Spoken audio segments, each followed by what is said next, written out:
and today I have a quick breakfast smoothie that you can make, whether you're on the run or you don't feel like cooking, or in my case, I don't have any cooking spray, so I'm actually about to go get some right after I make this. Without wasting any more time, I'll show you the ingredients and how to make it. Let's go. Alright, so you got your one blender. You're going to put about 6 to 7 cubes, depending on what your preferences or how big your ice cubes are. Then we're going to put in 1 banana. Next, we're going to put about 2 tablespoons of peanut butter. Make sure your peanut butter only includes peanuts and salt. If there are any other ingredients, you shouldn't buy it, shouldn't be consuming it, so 2 tablespoons. If you have a peanut allergy, then obviously you don't have to put this in, but it tastes pretty good.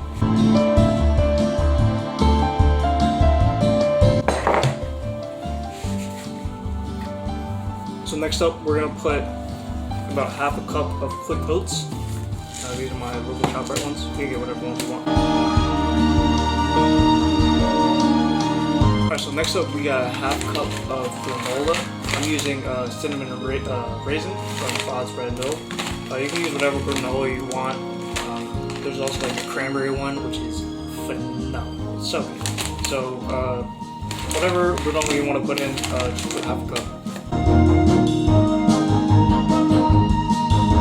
Alright, so next up we're going to put milk. I don't drink cow's milk, I drink almond milk, so you can put whatever milk you want, but just know for the nutritional facts at the end of this video will be included with this almond milk, just so you know.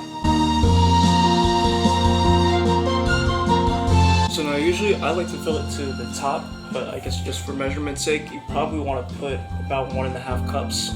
I think I put a little too much, or maybe even less, honestly, like 1 1/4 of a cup, so 12 ounces probably.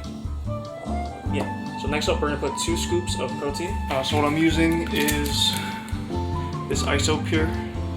It'll focus, yeah. It's Isopure. You can use whatever you want. It's a vanilla or some sort of unflavored. Yeah, let's get to it. Don't forget 2 scoops. I don't know if I said that or not. So next up we have a bit of cinnamon. That's what I'm using. Just put a little bit, but I guess just for measurement's sake, probably a half a teaspoon, maybe like 1/4 of a teaspoon.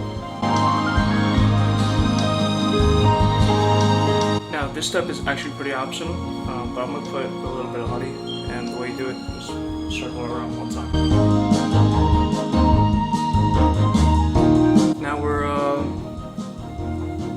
just gonna mix it up. Let's get to it.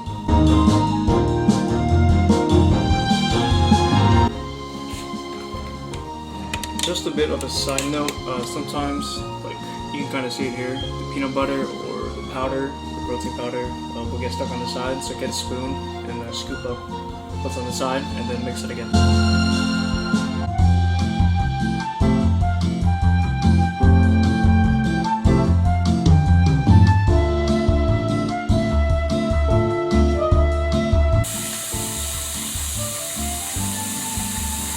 Always really good. Alright, so yeah, that's it. That brings you into today's video. Let me know what your thoughts are, if you like it, if you didn't like it, and of course, you can put whatever milk you want. If you have a peanut allergy, then you can just exclude the peanut butter, whatever your preference is. So let me know what your thoughts are down in the comment section below. I'll see you there and in the next video. Peace.